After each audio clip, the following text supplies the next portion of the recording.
Porter County, and welcome to the PoCo Wellness Hour, right here on WVLP 103.1 FM, your voice for local community radio. I'm your host, Demetrius Lewis, Communications Specialist for the Porter County Health Department. Here at the PoCo Wellness Hour, we shine a spotlight on the incredible health initiatives shaping our community and the powerful partnerships that make it all possible.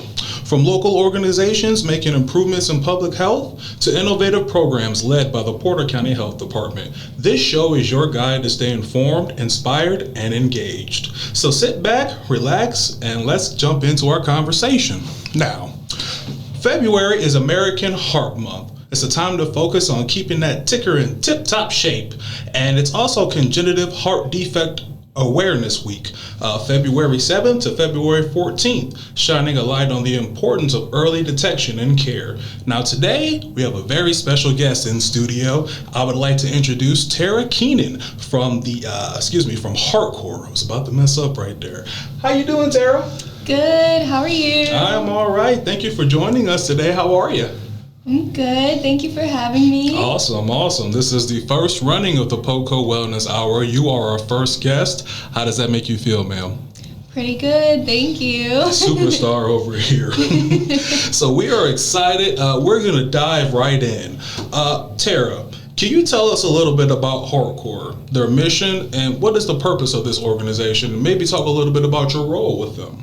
Yeah, so HeartCore is a new program from No, you're good. HeartCore is a new program through American Heart Association and Public Health AmeriCorps, and it's called HeartCore. It's designed to support rural areas.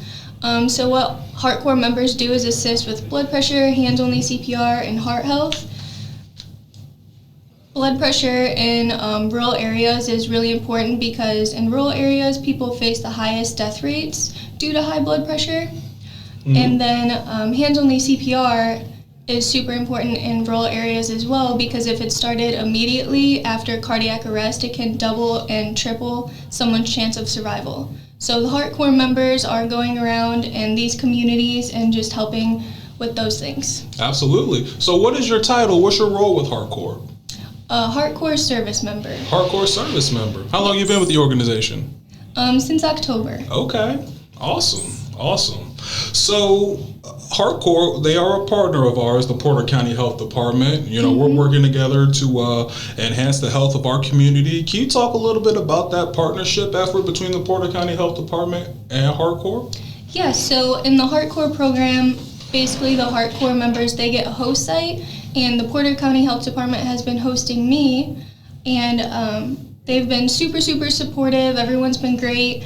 With the whole initiative and everything we're trying to do and trying to decrease the rate of heart attack and stroke in Porter County.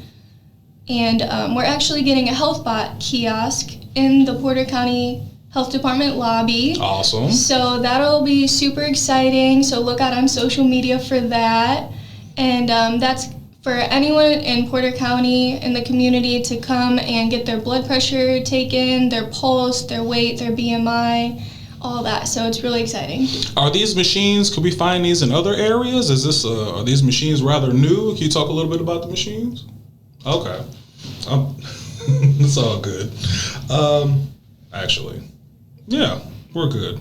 So let's talk a little bit about some key initiatives that you're working on this February. It's American Heart Month. You know, this past Friday was Wear Red for National Wear Women's Red Day to fight against cardiovascular disease. Can you talk a little bit about the fun that we had on Friday, wearing red to support this cause? Yeah, so at the health department, we all wore red to raise awareness for cardiovascular disease is the #1 killer of women. And it went really, really good. Everyone wore red, and just the whole Porter County Health Department was super supportive and raised awareness together, and it was great. Now, when it comes to cardiovascular disease and when it comes to cardiovascular disease with women, is there a certain age group, a certain demographic that this targets more, that this affects more? Can you talk a little bit about that? Yeah, so there's not really any age or anything like that.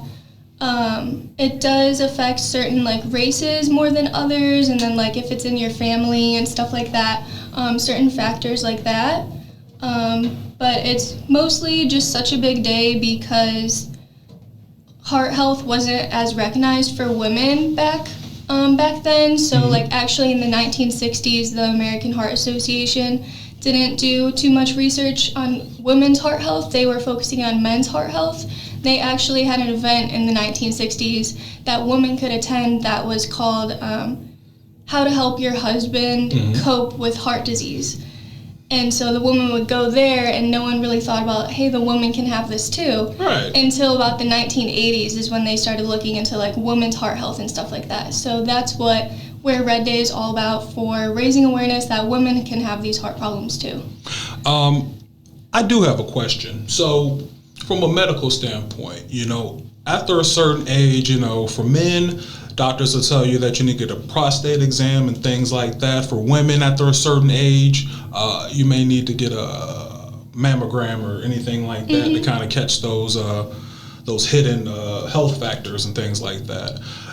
Are there any guidelines for something like this for women or even men? Are there any guidelines, like any ages where you should, kind of check up on this more often? Are there any guidelines like that with those compared to those other screenings? Yeah, so if you have any type of like family history, stuff like that, you should definitely be checking your blood pressure and just knowing that if there's heart issues in your family and stuff like that. With high blood pressure, I think it's more common in men. I could be wrong, but it's either 60 or 65.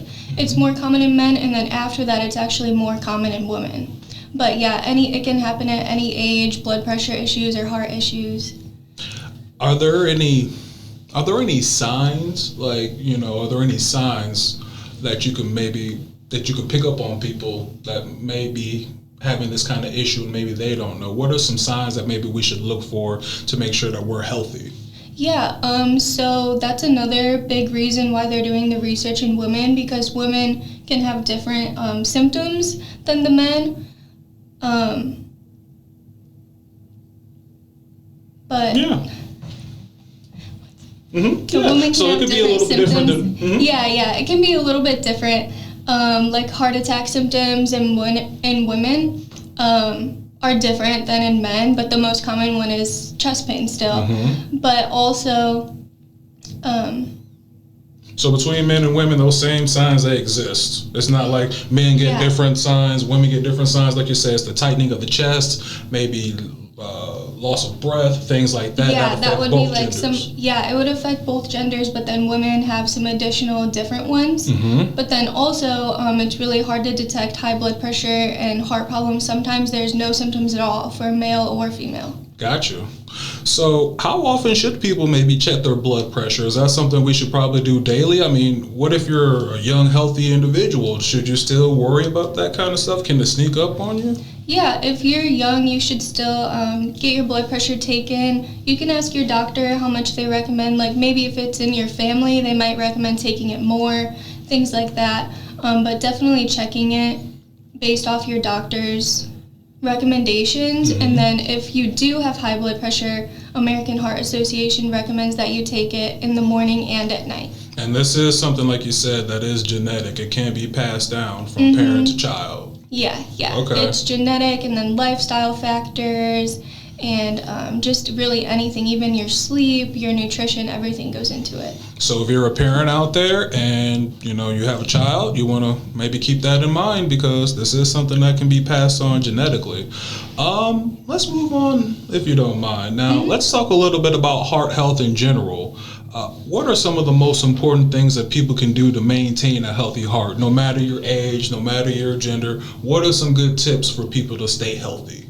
Yeah, so American Heart Association, they have something called the Life's Essential 8, and you can look that up on heart.org on their website and just search Life's Essential 8, and that's basically the 8 things that they recommend everyone to have, and just check that it's in the right categories to be heart healthy. So, worst case scenario, let me just play a little scenario for you. Let's just say there is someone who unfortunately does suffer from a heart attack or a stroke of some kind. It's still important for them to stay active and maybe get in the gym and whatnot, but maybe they won't be able to be as physically active. Can you maybe talk a little bit about some of the things that those people can do who are recovering from something like this, a heart attack or stroke or something heart related? Yeah, so also on the American Heart Association's website, they have a lot of stuff for post-heart attack, post-stroke, stuff like that, how to prevent another one. And a big thing with that is your cholesterol, sodium, things like that, making sure that those are low. Keep getting checked. And they might not be able to exercise as good as they were able to before, but still making sure they might be standing instead of sitting more often, things like that. So if they are in recovery, I mean, you're saying that you shouldn't just hang up your shoes, you shouldn't just hang up the gym bag, you still should get out and try to, be as strong and physically active as possible, correct? Yeah, definitely. And if you can't, run a few miles or anything like that, just standing more instead of sitting makes such a big difference. And your sleep can actually affect things like that too, so making sure you're getting enough sleep, making sure you're not stressed. The mind and the body and the heart are all connected.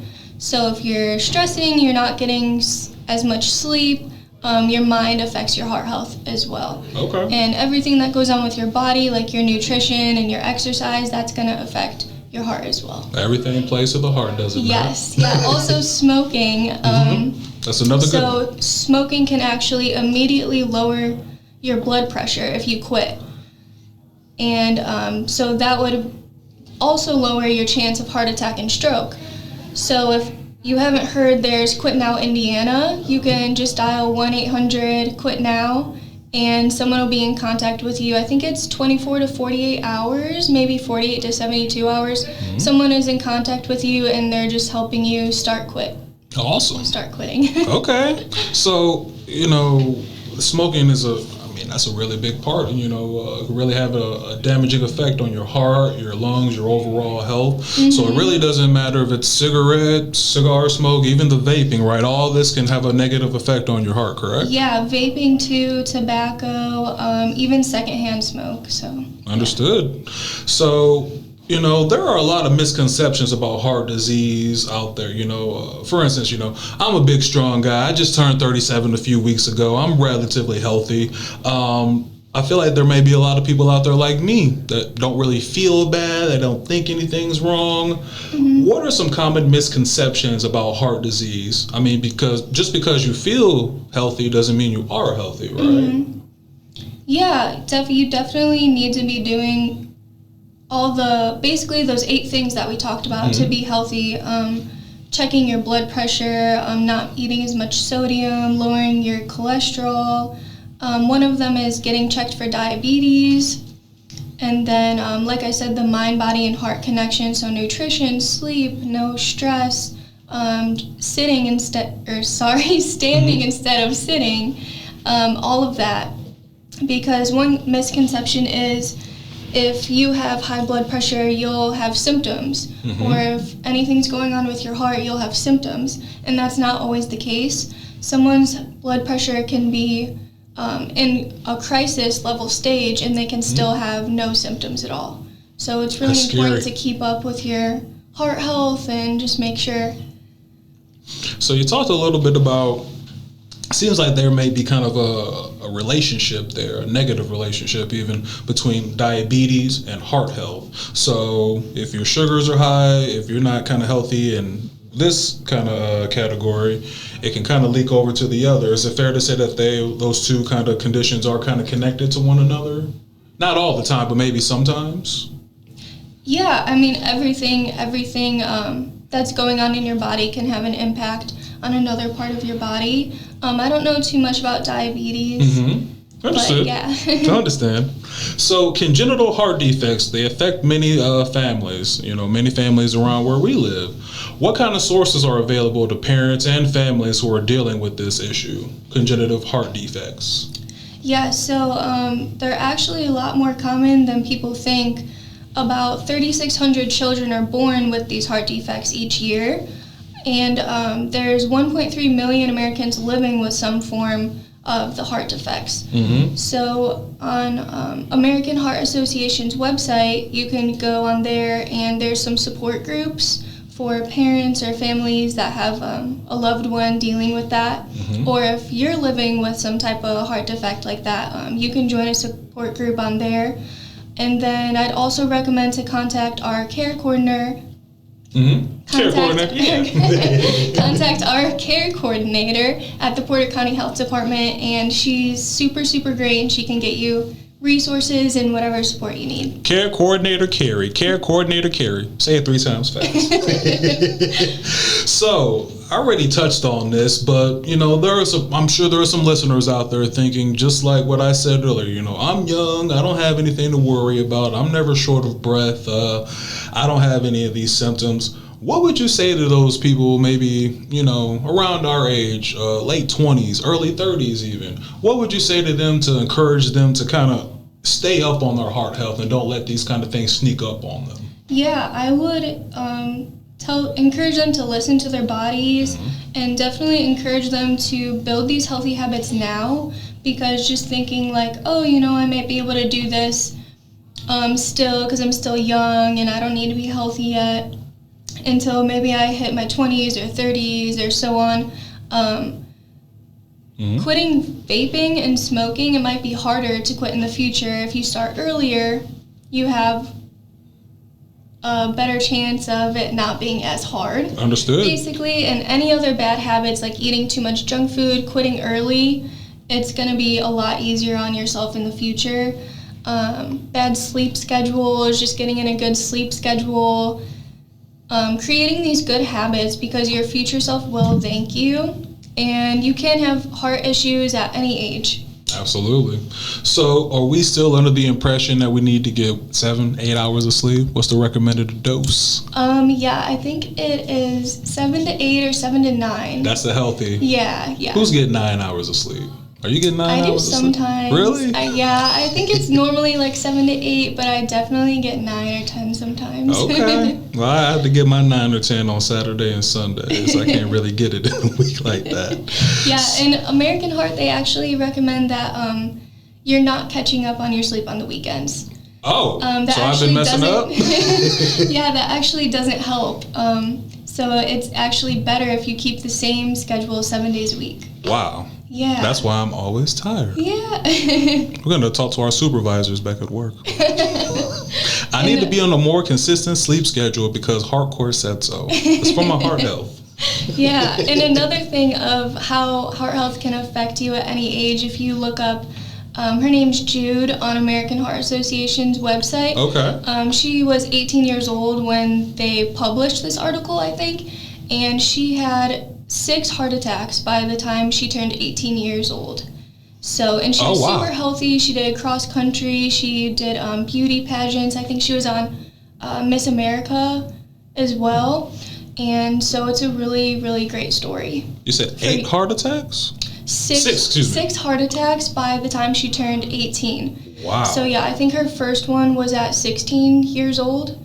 So it's just a super, super great story. So for anyone that thinks, they're too young to have any heart issues, they should look at that story. It's really... That is a really good example. Yeah. That is a young teenager. I mean, basically still a baby almost. In 6 heart attacks. Mm-hmm. Wow. If that doesn't make you want to be proactive about your heart health, then I don't know what will. Speaking of being proactive about your heart health, this past weekend, the Zach Mago Foundation, another partner of ours, they held one of their biggest heart screening clinics to date in Lakeville, Indiana on Saturday. If you're not familiar with the Zach Mago Foundation, they are an organization that provides low cost and even sometimes free ECG scannings to kids as up to 10 years, as young as 10 and up to the age of the early 20s. Just some stats from this past weekend. They did 126 ECGs for people of all different ages. And they also served 18 pounds of ice cream. Now, this past Saturday was National Ice Cream Day. We celebrate this the first Saturday of every February. So that was a really cool theme to kind of throw in there for the kids and the people that were participating.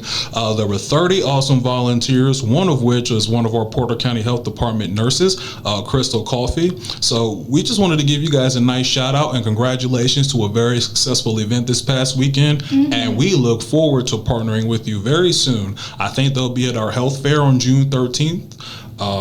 And I'm sure we'll have some more things scheduled with them later on this year. It was a really good weekend for that. I'm really, really happy to kind of report this. Yeah, that's awesome. Absolutely. Speaking of ECGs, can you maybe talk a little bit about what kids can expect when they do an ECG scan? I said, they did 126 this past Saturday, which is awesome. Yeah, can you talk a little bit about that? Yeah. So an ECG, what a child can expect is basically they're gonna put these sticky things on your chest area, and that's gonna monitor the electric currents in your heart. Yeah, the electrical activity that's going on in your heart. Awesome. Okay. I honestly have never had a preventative heart screening. I probably should. We probably all should take advantage of that. We should get with our doctors and make sure that our tickers are working properly, if you will. Absolutely. Let's move on a little bit. We've talked a lot about heart health, congenital heart defects. Let's lighten it up a little bit, if you don't mind. So, we're going to lighten things up. February is not just American Heart Awareness Month. We have a few things that we can honor here in February. A lot of things that are food related, if you will. So February 1st was National Dark Chocolate Day. I'm more of a fan of milk chocolate. Tara, do you like candy? Do you like dark chocolate? I do. I'm definitely more of a fan of milk chocolate as well, too. Okay. But do you have love a favorite dark chocolate, too. What's your favorite candy? I think Kit Kats would be my favorite candy. Really? Kit Kats? Yeah. Or just plain, like, Hershey milk chocolate. Okay. I'm a Milky Way Twix guy. Okay. I like to put mine in the freezer and just kind of gnaw on them like a dog eats a bone, just real crispy and all that. That's what I like to do with that.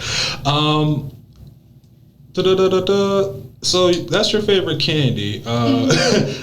This past Saturday, like we mentioned, was National Ice Cream. It was National Ice Cream for Breakfast Day. So not just National Ice Cream Day. It was National Ice Cream for Breakfast Day. Now, Terry, you and I both know that one of the best things about being an adult is we can eat what we want, when we want. Like if we wanted to eat some ice cream. Yeah. So did you indulge this last Saturday, or did you even know this was going on? I did not know what was going on, but I think I ate ice cream the day after. So that kind of counts. That counts. But I don't think I've ever had ice cream for breakfast, I don't think. No? I can't say that I have either, but I will say, what's stopping us? Yeah. What are we doing? We don't have to wait for the first Saturday in February, do we? No. Let's eat ice cream for breakfast tomorrow. Yeah, let's do it. Let's just do it, I think we should. What's your favorite ice cream flavor? If you were going to indulge. Yeah, what's your favorite ice cream? Maybe your top two. Yeah, any like Ben & Jerry's flavor is so good. They had a milk and cookies one that I tried this last time I ate. It was so good. Milk and cookies? Milk and cookies. So not cookie dough, not cookies and cream. No, I've never seen it before. I saw it and I was like, I have to get this. And it was so good. A1, you recommend it? I definitely recommend it. That is awesome. So we also have National Bubblegum Day. February 7th, that took place. National Pizza Day on February 9th. It's Food February. Food all over the place. And Heart Month. Yes, it's kind of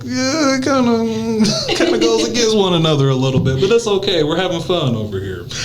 What is your favorite kind of bubble gum? Are you an original? Do you like flavor, like grape or strawberry? What kind of bubble gum does Tara like? I think just a mint flavor. I would definitely eat the zebra stripe gum a lot when I was younger, yeah. I got that at my desk right now. Do you remember Big League Chew? I have some at my desk also. Paper kind of baggies. And it's like, they kind of made it kind of sample, like chew a little bit. But I've got that in my desk also. Okay. In case you want to come over and get some strawberry gum. What about pizza, Tara? What kind of pizza do you like? What kind of toppings? What kind of pizza, if it's available, I'll get like the Alfredo white sauce and some like veggie and chicken toppings. Okay. And then with the plain, like not plain, but the original red sauce, probably just sausage. Okay. Yeah. Keeping it simple. I got you. I'm more of a pepperoni sausage guy. Have you ever had pineapples on your pizza? I have, yeah. And what is your opinion? I enjoy it. If there's like some ham too, it's really good. All right. You saved it. Yeah. I was like rolling my eyes at you. Pizza. You were gonna what? I was rolling my eyes at you. I have had a Hawaiian pizza once. Yeah, with the ham and pineapple. Yeah. But with just pineapple, I don't know. I felt weird. Yeah. I feel like there should only be dead animals on pizza. No vegetables. That's just how I feel. How I feel. The only vegetables that should be on there is the pizza sauce. That's just how, and tomatoes aren't even a vegetable, are they? They're a fruit, I believe. I think they technically are a fruit, but I think so. I still classify it as a vegetable. I work at the health department. What do I know? I'm just a communication specialist. I don't know anything about this stuff. Tara. So tell me, is there anything else that you'd like to touch on for February, for Heart Health Month? Is there anything that you think that I left out, ma'am? Is there anything that you think we should let the people know? So February, they shouldn't just care about their heart health in February, right? This should be a year-long thing, right? Yeah, it should definitely be a year-long thing, but I think February is more of like an awareness for it, for people to realize like how much it actually matters and stuff like that. So it's a big like awareness month, but it definitely matters, 365 days a year. Absolutely. But yeah, going back to kind of Wear Red Day about the women and stuff like that. Yes. There's also the pregnant women can get high blood pressure. It's called preeclampsia or eclampsia, and they'll get high blood pressure during their pregnancy or after their pregnancy.